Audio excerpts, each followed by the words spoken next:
Salam firman Tuhan pada hari ini, di hari yang ke-107, tanggal 17 April 2025, diambil dari Injil Markus pasal 14 ayat yang ke-38.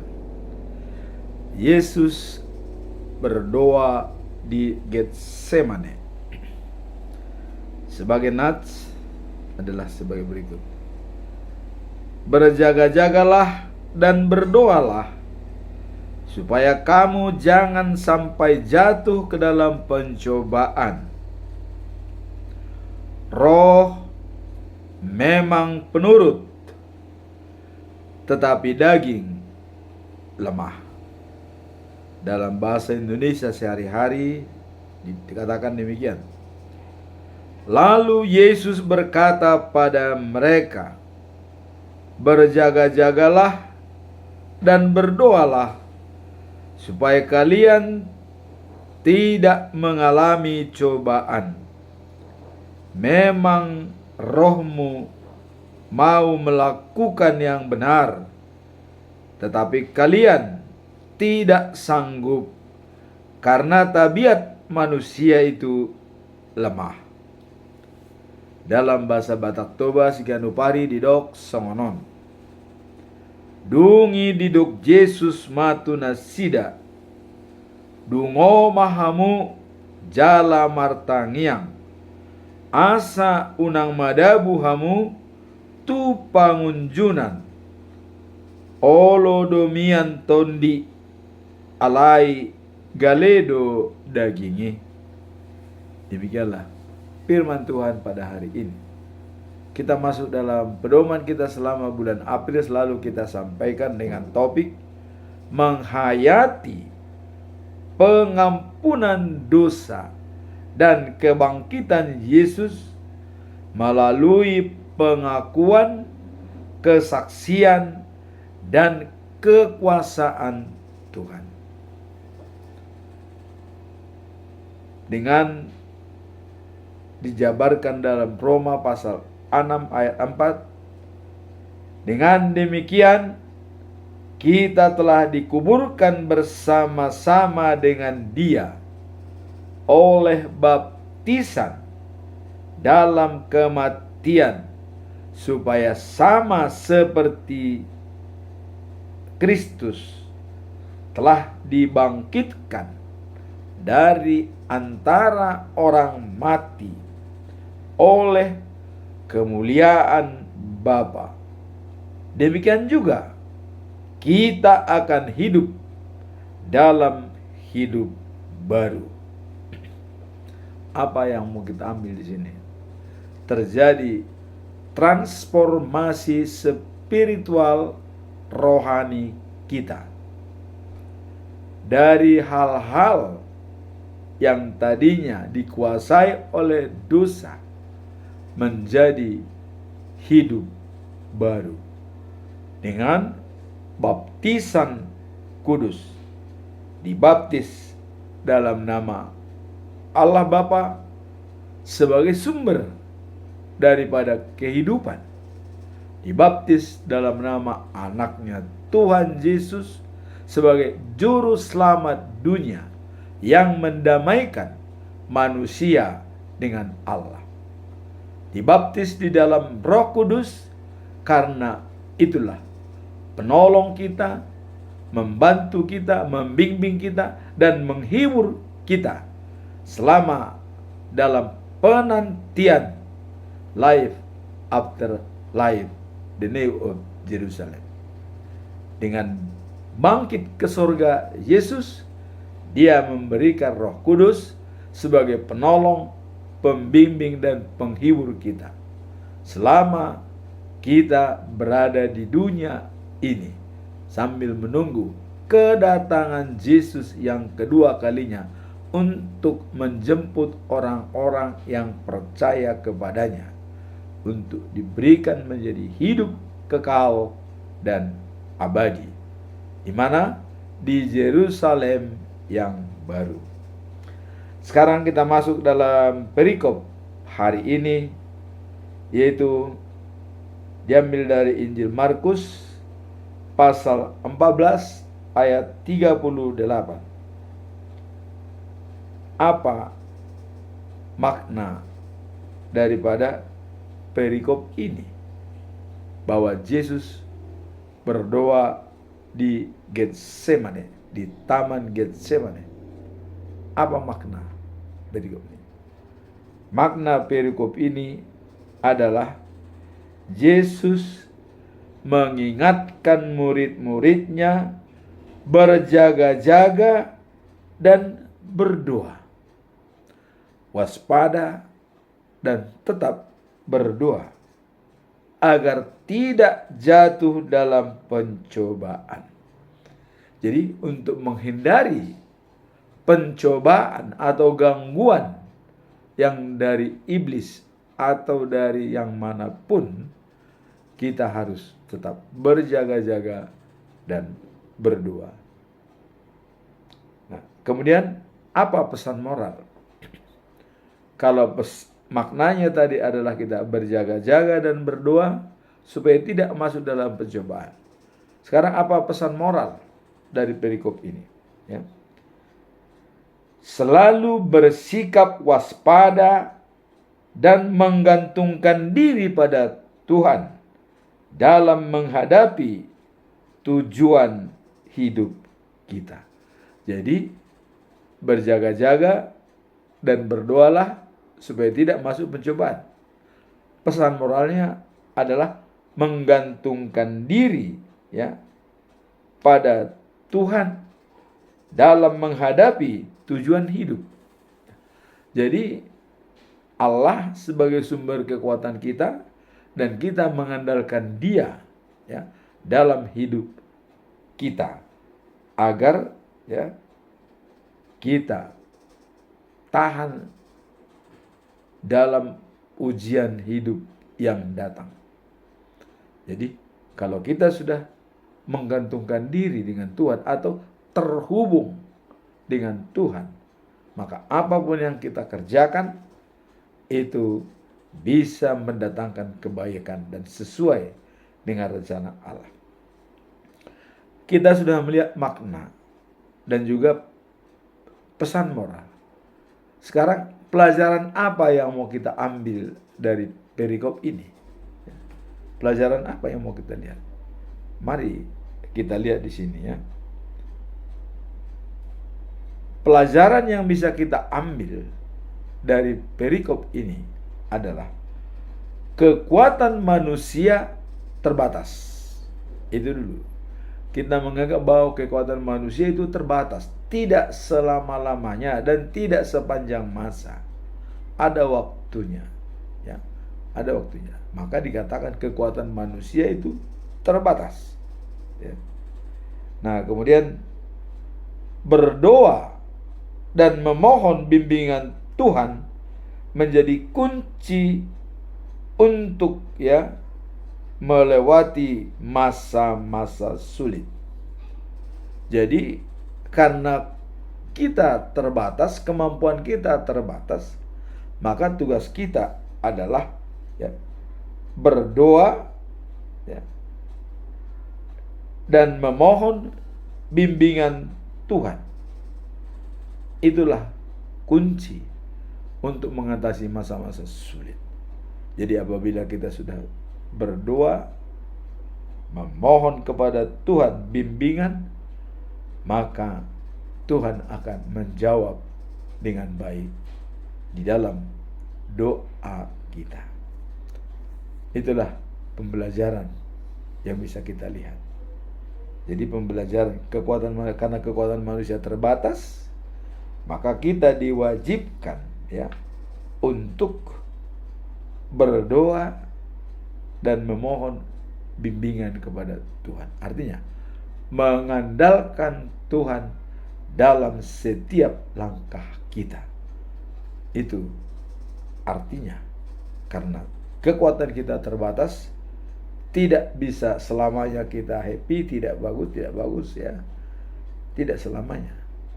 Itulah sebabnya kita tetap terhubung dengan Allah, memohon doa dan juga memohon bantuan atau perlindungan Tuhan. Sekarang kita masuk dalam conclusion. Apa conclusion daripada ayat ini?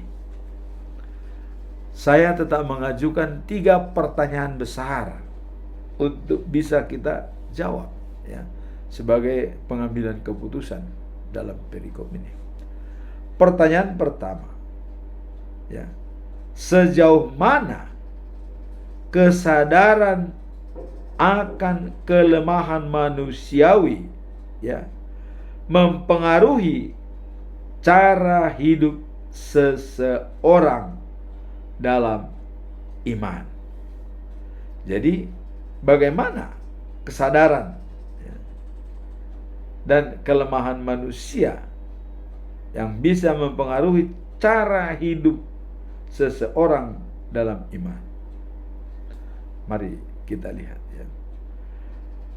kesadaran akan kelemahan manusia memiliki pengaruh besar terhadap cara hidup seseorang dalam iman.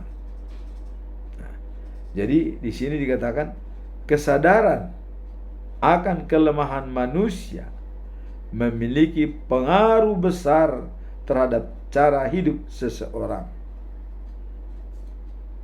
Kelihatan bagaimana dia bersikap, berperilaku dan bertindak untuk melihat kesadaran akan kelemahan manusia memiliki pengaruh. Pengaruh itu artinya pengaruh besar dengan cara-cara hidup secara iman.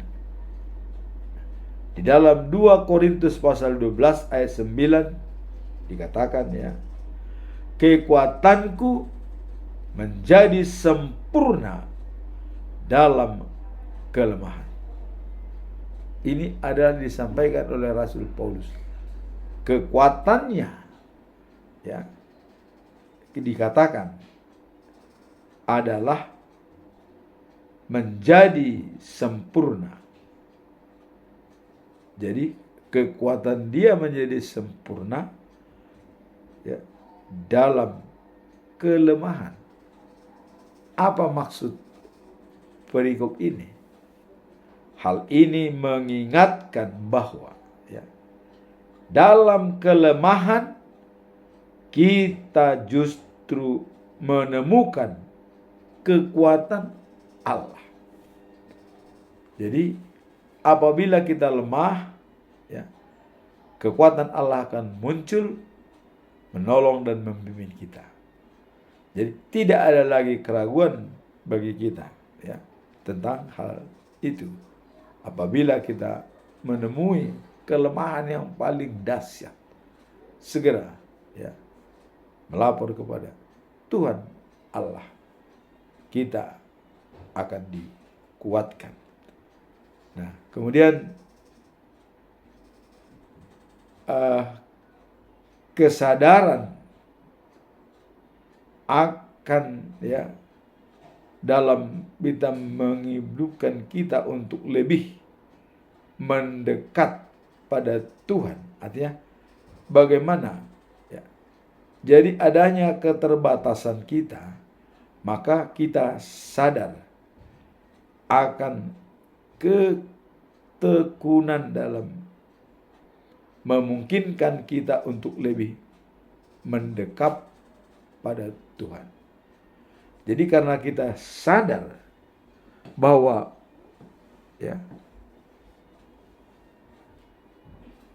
kekuatan kita membutuhkan pertolongan dari Tuhan, maka kita harus selalu mendekatkan diri kepada Tuhan dan mengenali Tuhan sebagai sumber kekuatan dan penolong kita. Jadi dengan kita sadar keterbatasan kita dalam segala hal, maka membutuhkan bimbingan dan bantuan Tuhan. Maka kita harus tetap mengandalkan kekuatan Tuhan di dalam hidup kita. Itulah jawaban daripada pertama tadi. Sejauh mana ya kesadaran akan kelemahan manusia. Jadi karena kekuatan kita terbatas, ya, kesadaran kita juga adalah memerlukan bimbingan. Apabila kita sudah sadar seperti itu, memang hidup kita membutuhkan bimbingan dari Tuhan, maka ya, itu kita lakukan untuk berhubungan intim dan dekat pada Tuhan. Nah, sehingga pertanyaan yang kita ajukan tadi, ya, karena kesadaran akan kelemahan manusia bisa terkendali. Jadi bukan begitu kita lemah langsung kita putus asa, itu yang kurang bagus. Karena tadi dikatakan oleh Paulus bahwa kekuatanku, ya, dalam 2 Korintus pasal 12 ayat 9 dikatakan, kekuatanku, ya, menjadi sempurna dalam kelemahan. Kenapa dikatakan sempurna dalam kelemahan? Karena dia mengandalkan Tuhan sebagai sumber kekuatan. Jadi walaupun kita lemah, kita tidak perlu worry, ya, karena ada Tuhan sebagai penolong dan pelindung kita.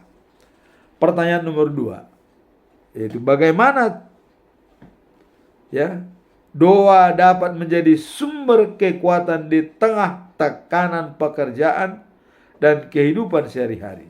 Nah, bagaimana kiranya doa bisa menjadi kekuatan, ya, dan sumber kekuatan di tengah tekanan pekerjaan dan kehidupan sehari-hari. Dalam situasi kita tertekan dalam kehidupan dan pekerjaan kita, bagaimana bisa doa, ya, dapat menjadi sumber kekuatan? Mari kita lihat. Doa merupakan salah satu cara bagi umat Kristiani untuk memperoleh kekuatan dan ketenangan. Jadi untuk memperoleh kekuatan dan ketenangan, terutama, nah ini, di tengah-tengah, ya, pekerja dan kehidupan sehari-hari.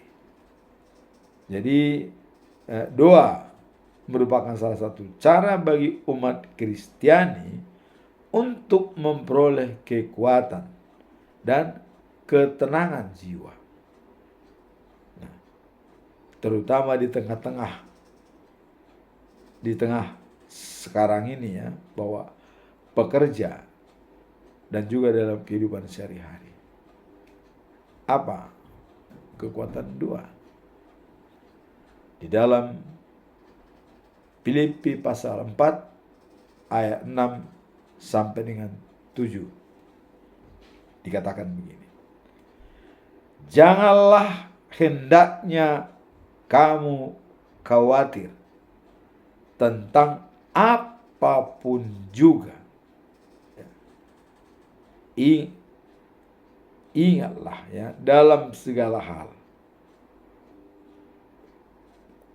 sampaikan permohonan kepada Allah dalam doa dan permohonan. Ya. Untuk apa? Untuk bisa kita mencapai damai sejahtera yang melampaui segala akal dan bisa memelihara dengan baik pikiran kita. Jadi apabila ada kita kekhawatiran karena banyaknya tekanan dan kemampuan kita terbatas, ya, maka dikatakan jangan worry, jangan khawatir tentang apapun juga. Dan sampaikanlah permohonanmu dengan doa apa yang kau butuhkan. Dengan demikian, maka damai sejahtera Allah akan melampaui segala akal, ya, dan memelihara pikiran kita. Jadi banyak hal-hal yang tidak terduga sebelumnya dengan adanya rencana Allah yang lebih baik untuk menemani kita di saat kita tertekan atau merasa kesulitan. Karena dengan doalah kita menyampaikan apa yang kita butuhkan. Sekarang pertanyaan ketiga, kita lihat di sini. Apa langkah konkret yang dapat diambil untuk menjaga kewaspadaan spiritual, ya, dan rutinitas harian? Apa langkah konkret yang bisa diambil, ya?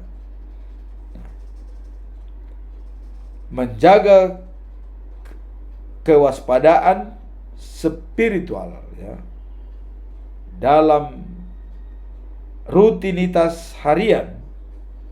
Jadi menjaga, ya, spiritual kita, kewaspadaan kita dalam rutinitas adalah hal yang penting. Kenapa?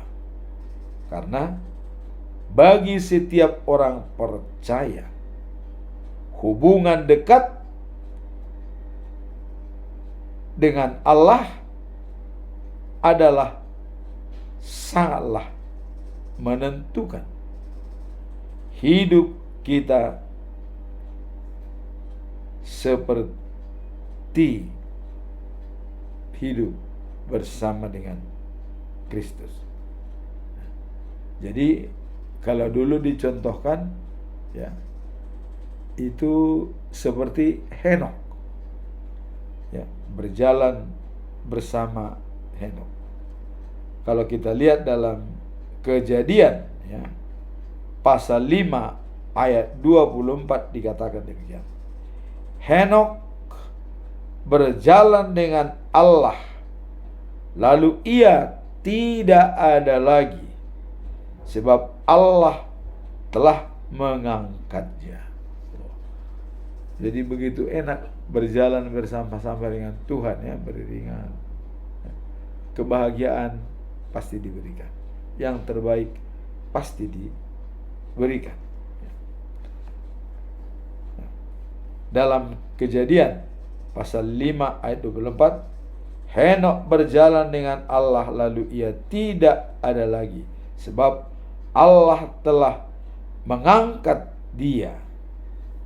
Nah, kemudian untuk lebih meyakinkan kita dalam mengandalkan Tuhan, kita lihat dalam Mazmur pasal 119 ayat 105. Apa dikatakan di sini? Firman-Mu pelita bagi kakiku. Pelita bagi kaki kita. Nah, kemudian dikatakan adalah terang di jalanku. Jadi sudah pelita, kemudian bisa menerangi, ya, menerangi. Nah, makanya bangsa Israel dulu berangkat dari Mesir, ya, terang pelita firman Tuhan itu menjadi penerang bagi bangsa Israel. Bahkan Allah sendiri hadir sebagai petunjuk jalan. Pada siang hari datang tiang awan untuk melindungi bangsa Israel dari panas terik matahari. Dan pada saat malam hari dengan tiang api. Supaya begitu api dinyalakan, ya, mereka ikut dari belakang, dan itulah menjadi petunjuk bagi bangsa Israel. Jadi di sini dikatakan bahwa firman-Mu pelita hatiku dan terang di jalanku. Kalau sudah ini kita terapkan, tidak ada lagi masalah. Semua akan beres. Sebagai terang juga, ya, dan sebagai pelita. Jadi sangat-sangat kompleks, ya, pengetahuan ini di dalam Alkitab. Demikianlah firman Tuhan yang bisa kita sampaikan untuk menjelang esok Jumat Agung atau kematian Tuhan Yesus. Dan tadi kita melihat makna adalah selalu kita waspada karena kita lemah. Memang kalau roh itu sangat siap, ya, tetapi badan kita adalah lemah. Dalam bahasa Batak dikatakan galedo ia pamatang alai girgirdo anggo tondi. Jadi girgirdo tondi i alai galedo pamatang. Demikianlah firman Tuhan pada hari ini. Kiranya kita selalu waspada dan berjaga-jaga supaya tidak jatuh di dalam pencobaan. Amin. Tuhan memberkati kita semua.